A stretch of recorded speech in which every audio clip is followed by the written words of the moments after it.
Hi everyone, welcome to Lola's Frugal Life. This is episode number 313. Today we're going to be talking about some tips for eating healthy on a budget.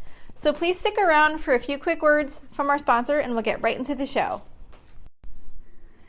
Okay, so today I wanted to talk about healthy eating on a budget. Just kind of like some tips and some things to think about so that you can eat a little bit better without spending a ton of money. So I'm certainly not an expert when it comes to healthy eating, and for purposes of this episode, healthy eating can mean whatever it means to you. That might be eating only organic vegetables and grass-fed beef, or it might mean putting a little tiny piece of spinach in your smoothie. Whatever healthy eating means for you and your family, there are still things that we can do to save money in this area. It just takes a little bit of thought and planning so that you can eat in a way that makes you feel good without spending a fortune on food. So depending on the food you choose to eat, maybe spending less of a fortune, because some foods are just very expensive and some foods are just more expensive than others. But by putting in time in planning, you can reduce that cost even with things that are more on the higher price end. So of course, one of the first tips in any saving money on food is planning your meals. I'm a huge advocate for meal planning. And even if you don't like to stick specifically to what you're going to eat every single night, it can still be helpful to have an idea of what you kind of want to make during the week, because it allows you to make sure that you have the ingredients on hand to make the meals that you're going to be eating. Even if you don't say, specifically what you're going to be making each night of the week, just having a general idea allows you to grocery shop so that you can purchase what you're going to need. Because when you don't have what you need to cook the meals you want to cook, or if you don't even know what to cook, it can be really tempting to just cook up a frozen meal or order out or, whatever. When you meal plan, you can decide on the types of meals that you want to be eating ahead of time, and planning ahead usually leads to healthier choices than deciding at the last minute when you're already really hungry and out of time to make the best decisions. Another thing to think about is to be mindful of when you plan to eat fresh produce. One of the most important things to consider when including fresh produce in your meals for the week is when you plan to use them. It's best to plan to make meals that include fresh produce as close to the time when you go food shopping as possible. And also make sure to take into consideration which produce goes bad quicker and try to plan to use those things sooner. Like for example, a head of cauliflower lasts a pretty long time, so maybe that could be used later in the week. But something like fresh corn, you want to use it sooner because it tastes the best when it's freshly picked. Fruits that will be used as snacks and things like that aren't like actually part of a meal, you want to make sure that you put them where people can see them and prep them if needed. Like if something needs to be done for them to be edible, just get them prepped, because there's nothing worse than finding fruit that is rotting in your fridge because of where it was placed, that no one could see it, or because it was not prepared in a way that people were willing to just grab it and eat it. You also want to prep your food. Like the more work that has been done to a food before you purchase it, the more expensive it's going to be. So doing the work yourself will allow you to buy more food for less cost. So for example, chop up the butternut squash yourself instead of purchasing the cut up chunks. Cut up a watermelon when you're ready to eat it instead of buying the pre-cut container. In addition to being more expensive, pre-cut fruits and vegetables, they go bad quicker. So just by buying the whole food and cutting it up yourself, you're going to save money because it costs less because someone didn't take the time to cut it up for you. And it'll be less likely to go bad as quickly because once something is cut up, it really needs to be used more quickly.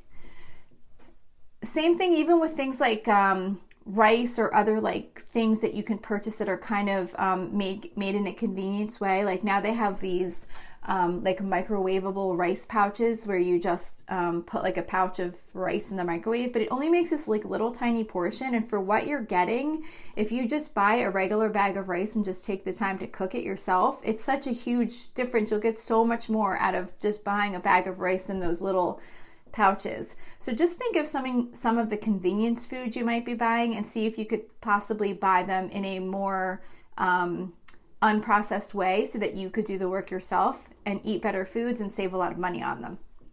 Even like with cheese, if you consider buy a block of cheese instead of shredding it, instead of buying shredded cheese and then just shredding it as you need it, it's going to taste better and it's less expensive to do it that way too. Another thing is to freeze produce to use it later. There's many types of produce that can be saved from being wasted by freezing them. One of my favorite things to freeze is bananas because they're so easy to throw in a smoothie or use in a recipe.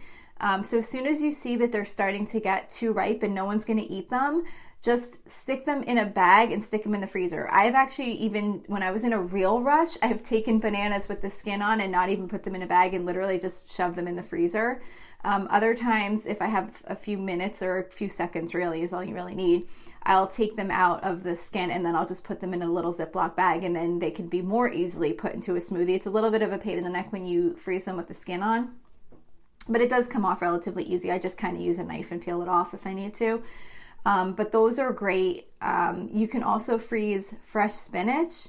Same thing like you could use bananas with. You could throw it in a smoothie. Bananas you could throw in a smoothie or use in like a recipe to maybe make like banana bread or like I have these no-bake oatmeal cookies where it's basically just like oatmeal, banana, and chocolate chips, and I think that's it. I feel like there's got to be something else, but no, I think that's it. I'll use frozen bananas, I'll defrost them and use it for something like that. For spinach, again, that can go in a smoothie, and it's great to put in recipes. Obviously, you wouldn't want to use spinach that had been frozen in something like a salad, but it's great in soup or a pasta dish or any other type of recipe that will be cooked that calls for spinach. Grapes also freeze really well and can be eaten almost kind of like a little dessert straight from the freezer, so that's another really good one to freeze. And then some vegetables need to be, some fruits and vegetables need to be blanched first before freezing. So blanching is when you put a fruit or vegetable into boiling water for a few minutes and then rinse under cold water. But before freezing fresh produce, you could just do a quick search to see if it requires blanching first. Honestly, I try not to buy things that would need to be frozen in that way. Anything that's kind of like critical to be used, I make sure I use it because I don't want to be bothered with having to blanch fruits and vegetables, but I know a lot of people do that. So if that's something that you might be willing to do, that's a great way to save fruits and vegetables to make sure that you're able to use them up. Another tip for eating healthy on a budget is to have some quick meals you can make when time is tight. Because when you have a really busy day, it can be very tempting to just order in food or just make something random, like maybe eat snacks from the cabinet or whatever for dinner. For the most part, food we cook at home is going to be healthier than the food you order from a restaurant. Of course, it depends on what it is that you're ordering, but generally, if you're ordering out a quick meal, then it's usually going to be a little bit less healthy than what you would make if it was something you were going to prepare at home. So you can have some things on hand that you can make when you need to have a quick meal. Some things that you can even have on hand in the freezer could be things like chili or pasta sauce or pre-made pulled pork or pulled chicken or French dip. Cooked rice can be used in like a quick stir fry with frozen vegetables. Pre-made meatballs, taco meat, prepared uncooked meatloaf. You just defrost it and bake it in a pan. Marinated chicken or marinated steak that you could just throw on the grill. These things do require a little bit of prep ahead of time to be prepared for those quick nights, but if you do that, you'll have something that you can just pull out and cook. And something like chili or even the pulled pork or pulled chicken, you don't even really need to be too prepared in pulling them out in the morning. You can usually just kind of heat them up frozen like in a pot and then just kind of keep warming it up until it defrosts and then fully heats through. And those are the kind of things that when you're cooking those meals, if you make a chili or you make pulled pork or something like that, you can save a portion and freeze it, and then that way you have it set aside. Or maybe if you're making meatballs, you can make extra and freeze some. If you're making sauce, make extra and freeze some. And just by having some of those things in your freezer, those can be something that you can use when you have a really tight timeline for getting food together on a particular week or night or whatever. But you do need to do a little bit of pre-planning by having those things set aside in advance, and then sometimes, depending on what it is, you might need to take it out in the morning in preparation of that evening. But if you just take a little time to think ahead, it will give you something to eat without having to order out food, which is also more costly, as well as usually not being as healthy as what you're going to make at home. But you do want to make sure that you use up those foods that you freeze. You don't want to make extra foods and freeze them and then not use them. So if you are not having a particularly busy time and you're not thinking of making sure you use up those quick meals, it's not going to be helpful because now you have food that might sit in the freezer too long. So you still just want to make sure that you plan to use those, even if you're not having a particularly busy time right now. Maybe just make them for a lunch or for like a quick dinner when you just want to have an easy night. But you do always want to make sure that you plan to use up the food that you freeze. Otherwise, it's going to wind up going bad or getting freezer burn or whatever. And then even without freezing food in advance, there's many quick meals you can prepare instead of ordering out. Some examples might be something like breakfast for dinner, or soup and grilled cheese, tacos, pasta with jarred sauce, fried rice, hamburgers. Like, there's so many meals that you can cook up pretty quickly, and they're going to be healthier and more budget friendly than having to order out or making a TV dinner or something like that. Another tip is to stock up on frozen or canned vegetables when they're on sale. Frozen and canned vegetables are packaged at their peak of ripeness, and they don't go bad unless you have them for a really long time. So you can use them anytime, any day of the week. And they do often go on sale, so you can stock up a little bit and always have some on hand. One of my favorite things to have on hand is those frozen vegetables, like the steam fresh kind that you can just throw in the microwave for like 5 minutes without really having to plan out anything at all to use them. I usually just open the freezer while I'm cooking the rest of the meal and see what vegetables I have that'll go with whatever it is I'm cooking. So those are really super convenient. Same thing with canned vegetables. You could open up your cabinet and pull out a can of corn and put it in a bowl and microwave it, and you're good to go. So any of those frozen or canned vegetables can be really great to add to meals, and it's going to add more healthy options, and it's not something that you have to make sure you use relatively quickly before it goes bad. Another tip is really try not to cook too much food. While it's great to have leftovers, you want to make sure that they're going to be eaten. It does take time to figure out the right balance of having enough leftovers to be used for a quick lunch or leftover night without having food that won't get eaten. When we make too much food, especially if it's every time we cook, we can end up with too much food in the fridge for leftovers, and leftovers only last for so long. So if you're accumulating them too quickly, you can end up with more leftovers than can even be eaten. If you find you have too many leftovers, you can consider maybe having a leftover night to try and use them all up. Sometimes what I'll do is if I have leftovers of a side dish the night before, I will maybe just use that side dish again instead of making whatever it was I had planned to make that night. Because limiting food waste as much as possible is important to eating healthy on a budget. Because when you throw away food that you paid for, it's like you're throwing away money. So you're basically wasting money that you could be using to buy more healthy foods to eat. So you really want to be careful in balancing how much you want to cook if you do plan to have leftovers and you want to have leftovers, but not overdoing it so that you have more leftovers than what can possibly be eaten in your house. And one last tip, don't feel pressured to make new recipes. Sometimes it can feel discouraging to cook meals at home if you feel like you need to be cooking different recipes all the time.